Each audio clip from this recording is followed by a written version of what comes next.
Gangster तो आपने कई देखे होंगे, लेकिन कभी किसी गैंगस्टर को बुलेट प्रूफ जैकेट पहनकर घूमते हुए देखा है? अगर नहीं तो आज क्राइम कनेक्ट पर देखेंगे उस गैंगस्टर की कहानी जो AK-47 से ताबड़तोड़ गोलियां फायरिंग करने में जरा भी नहीं सोचता था। वो गैंगस्टर जिसका जेल में घर जैसे आना जाना था और नाम उसका अनिल दुजाना था।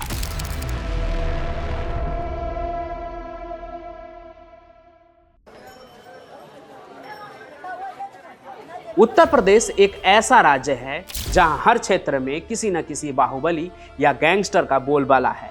कई ढेर हो गए तो कई अब भी बाकी है, और उन्हीं में से एक था वेस्टर्न यूपी का क्राइम का बादशाह और गुज्जरों का सबसे बड़ा डॉन अनिल दुजाना, जिस पर सिर्फ कत्ल करने के ही 18 मुकदमे चल रहे थे। फिर भी एक बाप ने अपनी बेटी की शादी इस इंसान से सिर्फ इसलिए करवाई क्योंकि वो बड़ा गैंगस्टर था। क्यों, ये आप अनिल दुजाना के गैंगस्टर बनने के सफर में जान जाएंगे। तो मैं कहानी शुरू करता हूं, बस आप अंत तक बने रहिए। दिल्ली से लगभग 60 किलोमीटर की दूरी पर एक जगह पड़ती है बादलपुर। इसी बादलपुर के पास एक गांव है दुजाना, जिसके क्राइम का इतिहास बड़ा लंबा चौड़ा है। आप इतना जान लीजिए कि 70 और 80 के दशक में इसी गांव में एक डाकू का डंका बजता था, और वो डाकू था सुंदर डाकू, जो पुलिस के लिए अपराधी और अपने क्षेत्र में लोगों के लिए रॉबिन हुड था। एक ऐसा डाकू जो भारत के तत्कालीन प्रधानमंत्री इंदिरा गांधी तक को जान से मारने की धमकी दे दी थी। अब ये पूरी कहानी क्या है वो मैं आपको कभी और बताऊंगा, लेकिन इसकी बात मैं इसलिए कर रहा हूं क्योंकि अनिल दुजाना भी इसी गांव से आता है और क्राइम के मामले में इससे भी बहुत आगे निकल गया। इतना आगे कि उसके गांव में लोग कहते मिल जाते थे कि बंदूक की नाल और अनिल दुजाना की चाल पर शक मत करना। जिस अनिल दुजाना की बात हम कर रहे हैं उसका असली नाम अनिल नागर था। उसने चोरी चकारी उस वक्त ही शुरू कर दी जब वो नाबालिग था। वो साल 2002 का था जब उसके ऊपर पहला मुकदमा हुआ। मुकदमा भी क्या, साइकिल चोरी का। और यही मुकदमा उसके गैंगस्टर बनने की नींव बन जाती है।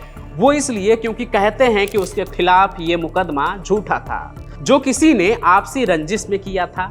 लेकिन इसी मुकदमा के बाद अनिल नागर सोचने लगा कि बिना कुछ किए फंसने से अच्छा है कि कुछ बड़ा हाथ मार के फंसे। फिर देखते ही देखते उसने चोरी की छोटी मोटी वारदातों को अंजाम देना शुरू किया, और फिर एक दिन ऐसी घटना हुई कि कुछ सालों बाद उसकी पहुंच भाटी गैंग से हो गई।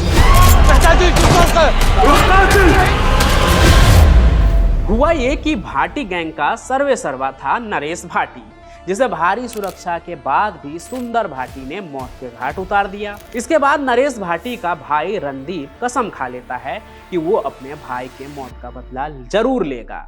रणदीप के साथ उसका भांजा अमित कसाना भी अपने बड़े मामा की मौत का बदला लेना चाहता था, इसलिए उसने अपने साथ शामिल कर लिया अपने जिगरी यार अनिल नागर को।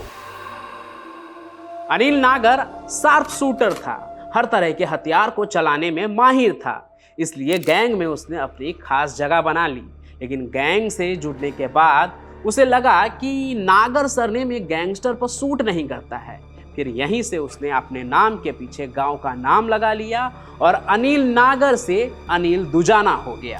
लेकिन इससे पहले कि अनिल दुजाना रणदीप और कसाना के लिए बदला लेता, उससे पहले पुलिस रणदीप को गिरफ्तार कर लेती है, जिससे उसका भांजा अमित कसाना बौखला जाता है और बदले की आग में जलने लगता है। इसी बीच खबर मिलती है कि सुंदर भाटी अपने साले के शादी में गाजियाबाद के साहिबाबाद इलाके में पहुंचने वाला है। जैसे ही ये खबर मिली, उनके बीच सुंदर भाटी को नॉकआउट करने की मीटिंग बैठ गई, जिसमें शार्प शूटर अनिल दुजाना भी शामिल था। कहते हैं हमले की पूरी प्लानिंग अनिल दुजाना ने ही किया और सभी को सुंदर भाटी को मौत के घाट उतारने का प्लान समझा दिया। फिर तारीख आई 18 अक्टूबर 2011 का। उस दिन गाजियाबाद के साहिबाबाद में सुंदर भाटी का आना तय था, इसलिए सुरक्षा भी भरपूर की गई थी। लेकिन सभी के आंखों में धूल झोंककर बैंकेट हॉल में चप्पे चप्पे में अनिल दुजाना और उनके साथी छुपे बैठे थे। फिर जैसे ही सुंदर भाटी की एंट्री हुई, पूरा बैंक्वेट हॉल AK-47 की गड़गड़ाहट से थर्रा गया और अगले ही पल में जमीन पर 4 लाशें बिछ गई। लेकिन जिसे खत्म करने के लिए इतनी प्लानिंग हुई थी, वो सुंदर भाटी बच निकला और अनिल दुजाना को खाली हाथ लौटना पड़ा। कहते हैं ये नाकामी अनिल दुजाना को ऐसी खली कि अब सुंदर भाटी उसका असली दुश्मन बन गया, जिसे मौत के घाट उतारना ही उसका एकमात्र लक्ष्य बन गया। इसी बीच अनिल दुजाना ने कुख्यात गैंगस्टर मुकीम काला से भी हाथ मिला लिया और दोनों एक दूसरे के पार्टनर इन क्राइम बन गए। फिर गौतम बुद्ध नगर से लेकर मुजफ्फरनगर होते हुए सहारनपुर तक इनका बोलबाला शुरू हो गया। आलम यह था कि हत्या और लूटपाट की वारदातें तो इन इलाकों में आम हो गई। फिर दिन आया 22 नवंबर 2011 का, जब सुबह सुबह खेरी गांव में गोलियों से भूनकर वहां के प्रधान की हत्या कर दी गई और इस पूरे मामले में अनिल दुजाना के खिलाफ नामजद FIR दर्ज की गई। FIR दर्ज होने के बाद लगभग 1.5 महीने तक उसे पकड़ने की जद्दोजहद चलती रही।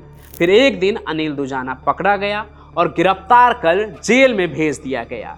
जेल में बंद रहकर वो अपना दबदबा खोना नहीं चाहता था, इसलिए वो जेल के अंदर से ही वेस्टर्न यूपी में अपना दुजाना गैंग चलाने लगा।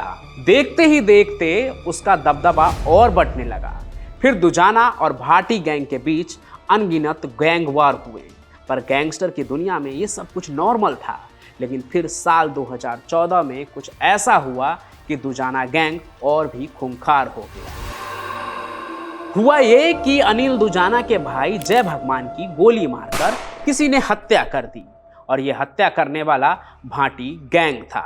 अनिल दुजाना, जो सिर्फ अपने दोस्त के लिए सुंदर भाटी का दुश्मन बन गया था, उस सुंदर भाटी ने इस बार सीधे दुजाना के भाई को निशाना बना लिया। अब आप सोच रहे होंगे कि अमित दुजाना भला अब क्या ही कर लेगा, वो तो जेल में है। पर असल में अनिल दुजाना जेल में बैठे बैठे ही कुछ ऐसा करता है कि उसके खौफ से नोएडा के कई पंचायत एक साथ बैठ जाती है। फिर सुंदर भाटी गैंग और दुजाना गैंग एक दूसरे के आमने सामने होते हैं। इसके बाद जो होता है वो मैं आपको बताऊंगा इस कहानी के अगले भाग में। साथ ही ये भी बताऊंगा कि आखिर एक बाप की ऐसी क्या मजबूरी बन गई कि उसे अपनी बेटी की शादी दुजाना जैसे गैंगस्टर से करनी पड़ी। जल्द ही कहानी का भाग 2 आ जाएगा, लेकिन उससे पहले आप चैनल को सब्सक्राइब कर लीजिए ताकि अगले भाग के अपलोड होने की घंटी आपके मोबाइल में बज सके। तब तक आप अपना ख्याल रखिए, हम फिर मिलेंगे। धन्यवाद।